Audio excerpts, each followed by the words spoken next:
LCM निकालने के लिए और एचसीएफ निकालने के लिए। अब इसमें पहले अपन ये देखें कौन सी ऐसी सबसे छोटी संख्या है जो दोनों को पहाड़ों में पढ़ रही है।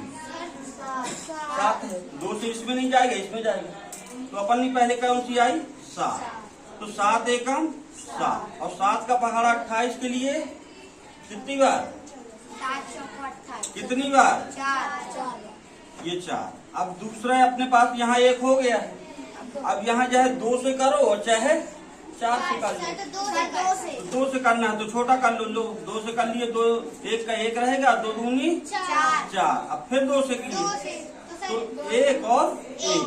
अब अपने 7 और 28 का संख्या कौन सी है अपनी, 7 और 28 का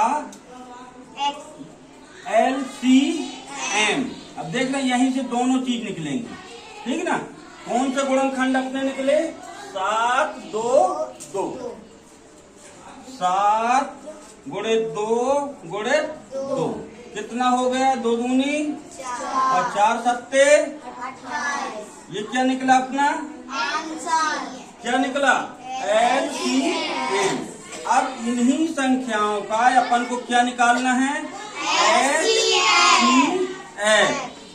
HCF क्या होता है जानते हैं, वह बड़ी से बड़ी संख्या, वह बड़ी से बड़ी संख्या जो इन दोनों को भाग दे रही हो, इन दोनों को भाग दे रही हो। तो इन दोनों को बड़ी से बड़ी कौन सी संख्या है, अभी जो अपन यहाँ दिए हैं दोनों में भाग जाना चाहिए, 7 में भी जाए और 28 में भी जाए। 7 कौन है, 7। अब मान लो 7 भी ना होता तो कौन होता, फिर कौन होता, 1। अगर मान लो मैं एक संख्या आपके पास लिखे दे रहा हूँ कोई भी कि 5 और 28 लिखा, इन दोनों में तो कोई नहीं है, तो कौन रहेगा फिर, एक सबके लिए, एक जो है HCF वो सबके लिए है।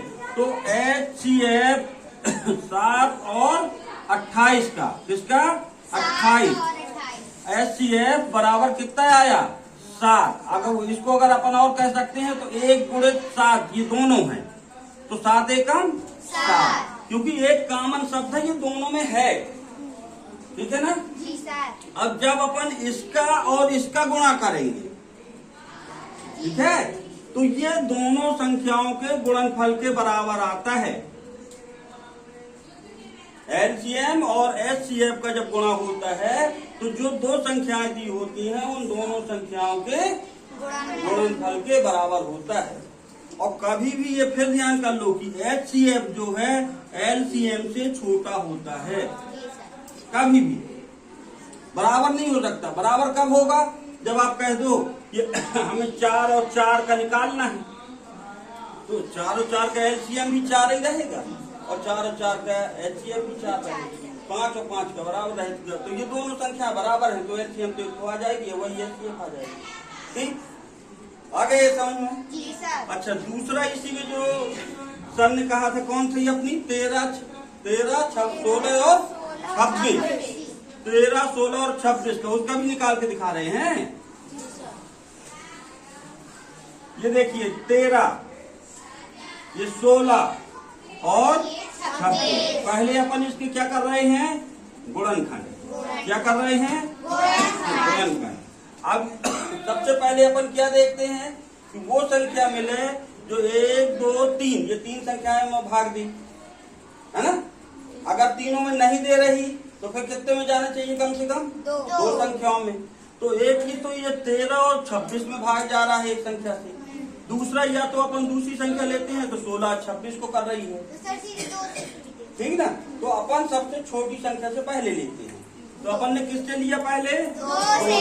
13 में भाग जाएगा पूरा पूरा, तो इसको 13 का 13 लिख दिया। 16 में जाएगा कितनी बार, 8 बार। फिर इसके बाद में 26 में 13 बार। 13 बार। तो अगर वैसे भी न समझ में आए तो 2 एकम 2 2 तिहाई 6। अब दूसरी संख्या लिए, अब कोई संख्या है ये तीनों में भाग दे रही हो, नहीं है, ठीक है ना। तो अपन को पहले ये देखना जब तीनों में नहीं जा रहा तो पहले किस में जाए, 2 में जाए, कम से कम 2 में। तो 2 में जाने के लिए ये 13 और ये भी 13 है, तो अपन किससे देंगे पहले? 13 से।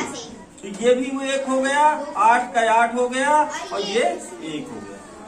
अब इसमें 2 से दे लो, तो 2 1 का 1 आ गया, 2 चौके 8 और फिर इसके बाद में 1 का 1, फिर किससे दें? 2 से तो फिर 1 का 1 उतर आया, 2 दूनी 4 और फिर 1 का 1 और फिर इसके बाद 2 से दिए 1 का 1 1 1 1, जब तक ये नीचे 1 1 न आ जाए जब तब तक अपन को भाग नहीं करना।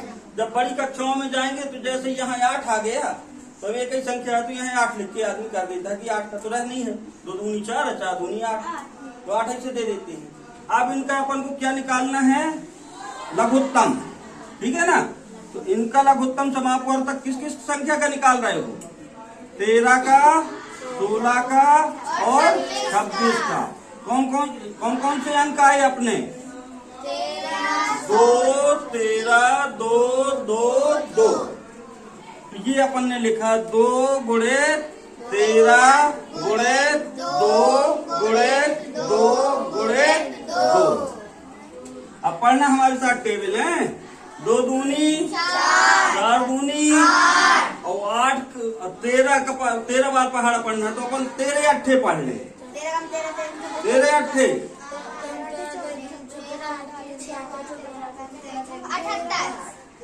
8 बार 104 और 104 का गुणा किस में करें? तो ये देख लो करके 104 गुणे 2, तो 2 चौके और 2 का शून्य पहाड़ा शून्य में पढ़ेंगे कितना होगा? 2 शून्य शून्य और 2 एकम 2। अब अपना कितना आया? 208। अब अपन को दूसरा क्या निकालना है? इसी का x है। किसका? 13 16 और 26। ठीक। अब इसमें ये देखिए कि कौन सी ऐसी संख्या है जो ये तीनों को भाग दे रही हो, बड़ी से बड़ी, तीनों की।